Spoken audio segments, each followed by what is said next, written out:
आज छिंदवाड़ा कलेक्ट्रेट जन सुनवाई में सामाजिक समरसता को तार तार कर देने वाला एक मामला प्रकाश में आया है। जी हां, खून के रिश्ते के दम तोड़ने की कहानी प्रकाश में आई है।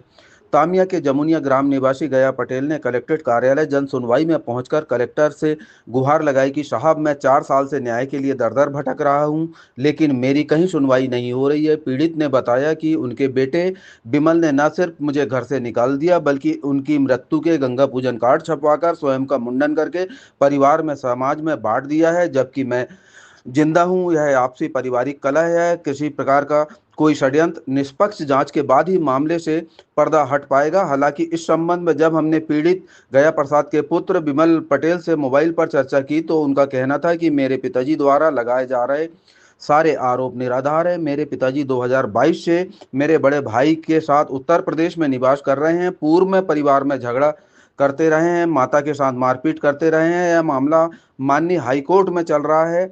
अपनी पत्नी को भरण पोषण ना देना पड़े, अपनी जमीन बेचकर अय्याशी करें, इसी मंशा से मुझे न सिर्फ थाने में बल्कि राजस्व, तहसील ऑफिस, एसडीएम ऑफिस में मनगढ़ंत झूठी शिकायत कर रहे हैं। पिता सही है या पुत्र सही है, यह रहस्य पर्दा तो तब हटेगा जब जांच के तथ्य निकलकर सामने आएंगे।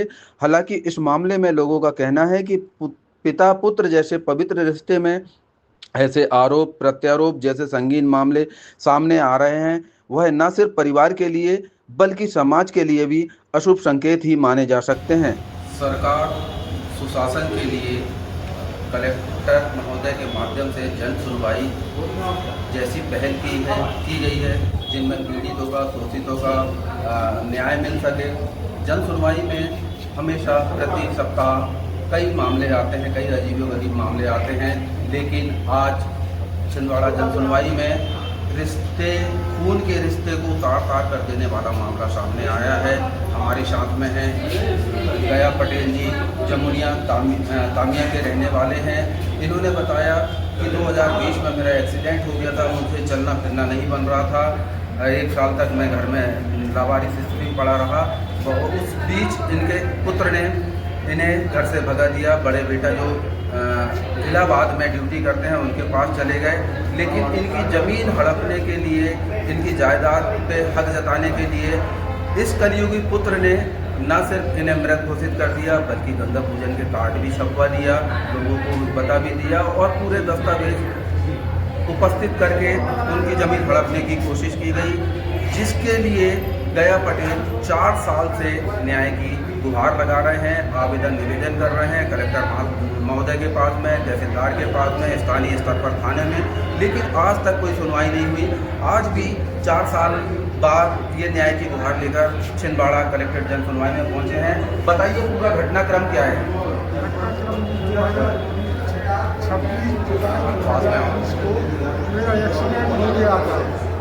26 जुलाई 2020 को मेरा एक्सीडेंट हो गया था। उसके बाद मेरी हालत बहुत गंभीर हुई। मेरा बायां पैर फ्रैक्चर है, मुंह जबड़ा फ्रैक्चर है और इतनी स्थिति के कह नहीं सकता सर। 2 साल 1.5 साल तक मैं घर में पड़ा रहा। उसके बाद थोड़ा चल फिर रहा। उसके बाद छोटे लड़के ने मारपीट करके घर से निकाल दिया। इधर उधर कुछ दिन रिश्तेदारों के रहा, रिश्तेदारों ने कितने दिन रहूँगा, इसलिए फिर कुछ दिन बड़े लड़के के पास उसने भी मना कर दिया। फिर अभी अनोनी मंदिर में रह रहा हूँ, 3 साल हो गया जी, गरमकुंड अनोनी मंदिर में। 2023 में भी आवेदन दिया मैंने कलेक्टर साहब को और तहसीलदार साहब को भी दिया, एसपी साहब को भी दिया। आज तक वो कहीं से कहीं न्याय नहीं मिला जी। क्या किया है आपके बेटे ने? मतलब पूरी ज़मीन पे कब्जा कर लिया, पूरी ज़मीन नाम कराने के लिए उसने मृत घोषित कार्ड छपवा दिया। वो क्या करता मुझे नहीं कह सकता सर। पूरी ज़मीन आज भी कब्जा है उसका। और मेरे को एक पग के लिए घर में, एक पग के लिए रहने के लिए जगह नहीं है, और घर इतना बड़ा है कि 400 आदमी घर में बैठ के भोजन कर सकते हैं। इतना लंबा चौड़ा घर मैंने खुद ने बनाया। घर परिवार अपनी औलाद को अच्छी शिक्षा दीक्षा दिए, संस्कारवान बनाए, लेकिन संस्कारों की डोर कहीं पीछे छूट गई। अपने पिता की ही जमीन जायदाद पे अपना हक जताने के लिए, कब्जा करने के लिए अपने पिता को ही मृत घोषित कर देना, बाकायदा कार्ड छपवा लेना, यह सामाजिक समरसता कैसी सामाजिक समरसता है, समाज कैसी बुनियाद है, क्यों खून के रिश्ते दम तोड़ रहे हैं। 4 साल तक गया पटेल को इस मामले में न्याय नहीं मिला, क्या इन्हें न्याय मिलेगा, प्रतीक्षा की जानी चाहिए। दबंग हिंदुस्तान के लिए कृष्ण कुमार भट्ट, छिंदवाड़ा। घटनाक्रम ये है कि मेरे को 2020 में एक्सीडेंट हो गया था। 2021 से लड़की ने घर से मार पीट के भगा दिया और मेरे को मृत घोषित, मेरे बड़े लड़के को और मेरे को मृत घोषित कर दिया और घर से निकाल दिया। मेरा वो शोक संदेश और का कहते हैं अस्थि विसर्जन का भी उसने कार्यक्रम किया। संदेश वाली है कि वो? हाँ है। इसके लिए 2023 में भी आवेदन किया है कलेक्टर साहब को और तहसील में भी दिया, अभी तक कुछ नहीं हुआ। और अभी 11वें महीने में भी दिया था, आज कलेक्टर साहब को भी बोला था मैंने, सर को अभी तक कुछ नहीं हो रहा है। फिर अभी दिया हूँ उनको साहब को। क्यों किया आपके बेटे ने मृत घोषित? आपको क्या है, जमीन का मामला है, क्या है? जमीन पूरी कब्जा कर लिया, जबकि उसके नाम पे जमीन हमने खरीद दिए थे। दोनों लड़कों के नाम से अलग अलग खरीदा और मेरे नाम से अलग है। कितनी एकड़ जमीन आपकी? 7 एकड़ मेरे नाम से और 3 एकड़ वो उस लड़के के नाम से जिसने कब्जा किया, और 2.5 एकड़ बड़े लड़के। जमीन कहाँ? हाँ, 3 एकड़ है उसके नाम पे। और आपके जो नाम पे जमीन है जी, वो किसके नाम पर है अभी? वो अभी तो हमारे नाम पे मैंने कब्जा पूरे में करके रखा। कब्जा पूरी का मेरे को एक दाना नहीं दे रहा, न पालन पोषण के लिए कुछ कर रहा है। कितने बच्चे हैं आपके? 2 बच्चे हैं, एक बाहर रहता है इलाहाबाद में, प्रयागराज में। उसको भी घर में नहीं आने दे रहा, तो कुछ कर रहे हैं, उसको भी मारता पीटता है। तो जिसने कब्जा किया ये क्या करता है? वो भी LLB कर लिया, वकालत भी करता और पूरी किसानी करता जी। इस संबंध में आपने स्थानीय स्तर पर शिकायत की है कहीं? हाँ जी, किए थे। कहाँ किए थे? वहाँ थाने में भी किए थे और तहसील में भी दिए थे। तो थाने से और तहसील से क्या कार्रवाई हुई है अभी कुछ तक? नहीं हुई जी, ये तीसरी बार आया हूँ कलेक्ट्रेट साहब। आपका नाम और निवास बताएं। गया प्रसाद पटेल, ग्राम जमुनिया, तहसील थाना माहौजर, तहसील तामिया, जिला छिंदवाड़ा का रहने वाला हूँ। विमल पटेल जी। हेलो विमल पटेल हाँ? जी। जी। कृष्ण कुमार भट्ट बात कर रहा था, दबंग हिंदुस्तान न्यूज चैनल छिंदवाड़ा से। जी। ये आपके पिताजी पहुंचे हुए हैं गया पटेल जी, क्या कहानी कहाँ है? पे? छिंदवाड़ा कैसा? जनसुनवाई में। हाँ हाँ तो वो उनका कहना ये है कि आपने उनकी जमीन हड़पने के लिए और उस पर कब्जा करने के लिए उनको मृत घोषित कर दिए, कार्ड छपवा दिए जिंदा रहते हुए। क्या हाँ, कहानी हाँ। है, बताएंगे आप? सर, दरअसल प्रॉब्लम ये है कि इनका हुआ 2020 में एक्सीडेंट। जी। तो 2020 में इनका एक्सीडेंट हुआ तो उसमें करीब करीब 20 लाख रुपए खर्च हुए इलाज में। जी। मैं स्टेटमेंट है आपको भेज दे रहा हूँ जो इस बिल्कुल अस्पताल। बिल्कुल, मैं रिकॉर्डेड बात कर रहा हूँ, आपका स्टेटमेंट सही है, आप जो हाँ, बोल रहे हैं बताएं। रिकॉर्डिंग बिल्कुल करिए आप, मैं वो खुश बोल रहा हूँ, आप रिकॉर्डिंग कीजिए मेरी, ठीक है? जी बताइए। 20 लाख रुपए करीब इलाज का खर्चा हुआ है। हाँ। तो ये इनका 20 से 2022 तक ये ठीक रहे, ठीक है? 22 हाँ। तक मतलब परिवार हमने इनकी देखरेख की है। जी। इसके बाद 22 में जैसे ही ये ठीक हुए हैं, हाँ। तो इन्होंने मम्मी के साथ मारपीट चालू कर दी। हाँ। तुम घर से निकलो, और बोले तुमको किसने बोला था मेरे इलाज में पैसा लगाने के लिए? मैंने कहा भाई हर कोई व्यक्ति अपने बाप के प्रति, हमको लोगों ने खबर दी कि आपके पिताजी एक्सीडेंट हुआ, हमने जो कुछ पैसा लगाया वो लगा दिए। बिल्कुल।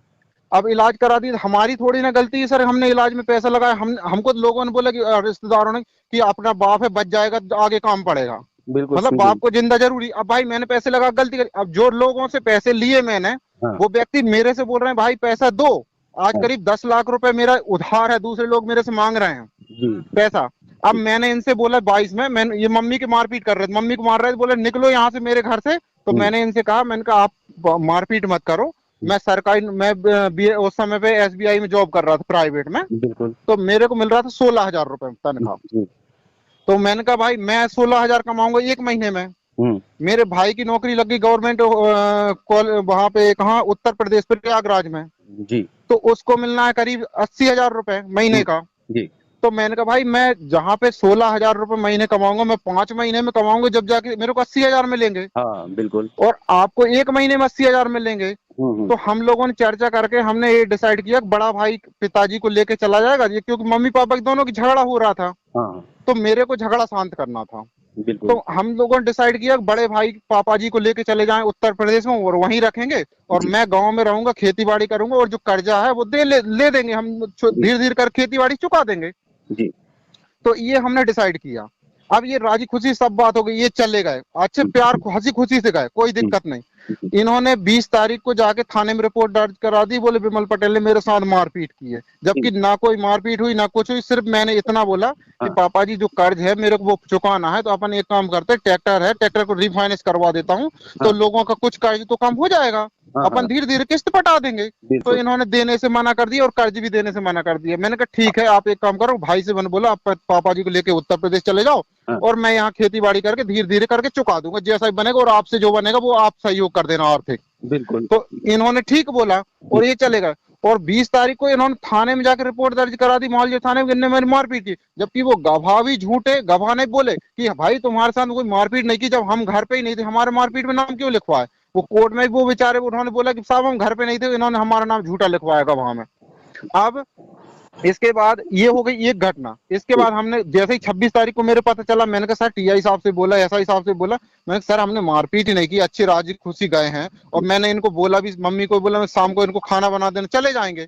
अब इसके बाद इन्होंने क्या काम किए, एक साल जैसे 22 निकला और 23 तारीख में इन्होंने फिर क्या काम किया, भैया की शादी कर रहे थे, कहाँ, उधर सांडिया से, होशंगाबाद जिले से। तो इन्होंने क्या काम किया, उसकी भाई को बोल दिए कि लड़की पक्ष वाले को, लड़के की माँ नहीं है, मर गई है, और बोले उनके हम लड़के की जो सौतेली माँ है वो विवाद करती, इसलिए हम बड़े भाई की शादी में माँ को और उसके भाई को नहीं बुला रहे हैं। तो ऐसा झूठ बोला। अब मेरे को पता चल रहा तो मैं वो शादी में चला गया। तो शादी में मैंने जैसे ही पूछा, मैंने कहा भाई जिसने माँ ने जन्म दिया है उस माँ को आप शादी में नहीं बुला रहे हो, क्या इतनी बड़ा विवाद थोड़ी ना हो गया कि आप भाई पैसे की जगह पैसा है, लेन देन की जगह लेन देन, लेकिन आप माँ को बुलाओ तो शादी में। तो इन्होंने क्या लड़की पक्ष को झूठ बोला था, तो वहां सारे जो लड़की पक्ष वाले सब मौजूद थे। तो इन्होंने क्या काम किया, बात शादी बचाने के लिए बोल दी कि तुम हमारी औलाद नहीं, मतलब मैं उनका लड़का नहीं हूँ, और वो जो मेरी मम्मी है वो इनकी पत्नी नहीं है। ऐसा इन्होंने पूरे सब जितने भी शादी समारोह में सबके सामने बोल दिए। तो मैंने कहा अगर मैं आपका पुत्र नहीं हूं तो भाई आप मेरे से रिश्ता क्यों है, मैंने जो पैसा लगाया, और मैंने कहा आपके जो नाम पे रहता क्रियाक्रम की मूड बना वगैरह जो अपन सिर में रखते हैं बाल, मैंने कहा आज के बाद आप अगर ये बोलते हो कि आप मेरा पुत्र नहीं, तो आज से मेरा तुम्हारा रिश्ता खत्म, मैं मूड ना करा दे रहा हूँ, और आज के बाद तुम मेरे खत्म हो गए। तो ये बोल के मैं वहां से चुपचाप चला गया, मैंने कोई भी बात नहीं किया। अब इन्होंने क्या काम किए, एक प्लान बनाया कि वो जब ये विवाद हुआ तो सब गांव वाले जो रिश्तेदार थे उनको सब पता चल गया कि ये गया प्रसाद ने झूठ बोल के शादी की है, और अपने बचाव पक्ष के लिए इन्होंने लड़की पक्ष को भी झूठ बोला। अब लड़की पक्ष वाले भी नाराज हो गए, सभी लोग नाराज हो गए। अब गांव में लगी पंचायत कि ये गया प्रसाद इसका पुत्र है, मतलब मेरे पिताजी गया प्रसाद, और इसने झूठ बोला, तो बोला क्यों, हम इसे डांट लेंगे। तो पंचायत लगी, पंचायत में इनको बुलाने गया मैं बमहोरी, इनने मेरे साथ ही मारपीट की, बोले हम नहीं आ रहे हैं। इसके बाद मैं घर आ गया, इन्होंने फिर एक आवेदन दिया थाने में कि सर इसने मेरे पिताजी, इसने मेरे से थाने में आवेदन दिया कि विमल पटेल ने मेरे यहाँ से मेरे से पैसे और जेवर लूट के ले गया। कहाँ से, वो शादी समारोह से, जबकि ना मैंने पैसे लाया लूट के, ना इनके जेवर लेके आए। इन्होंने आवेदन दिया। अब आवेदन देने के बाद जब पुलिस वालों ने मेरे को गिरफ्तार किए तो मेरे से बोलते आप पिताजी ने लूट के लाया। मैंने कहा सर मैंने कुछ नहीं लाया।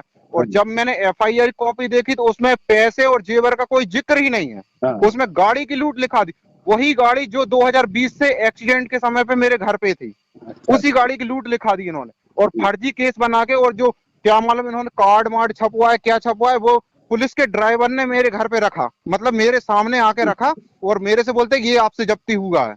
मैंने कहा साहब मेरे से जब्ती नहीं हुआ। फिर इन्होंने मेरे कान की बाली उतारे मेरे हाथ से। मैंने जो गेहूं बेच के आया था वो 1 लाख रुपए जब्ती बनाए, जबकि वो जब्ती में कहीं से कहीं तक नहीं है, वो एफआईआर में। मैंने उसको हाई कोर्ट चैलेंज किया हूं, अब भी सुप्रीम कोर्ट कल परसों लिस्ट होने वाला है केस। तो ये एक सुनी अब मैं पूरी कहानी बता दूं। दूसरी कहानी ये हो गई।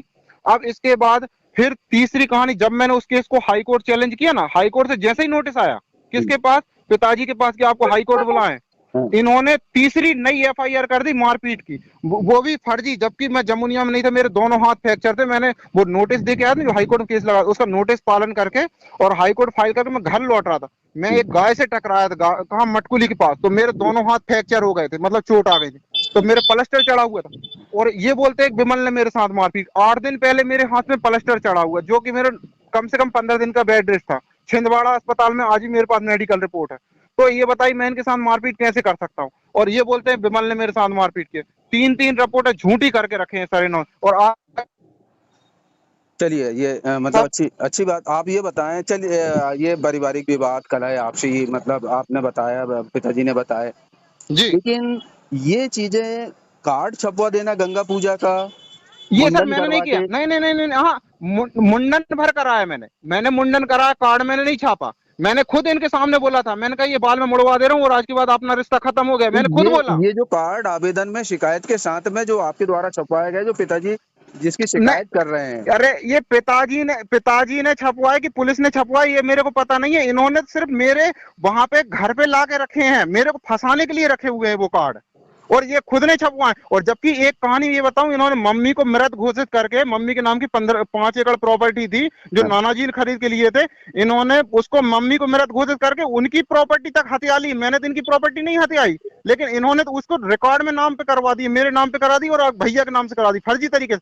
आप उसमें रिकॉर्ड देख लो, मैं आपको अब भी भेज दे रहा हूँ आपको रिकॉर्ड।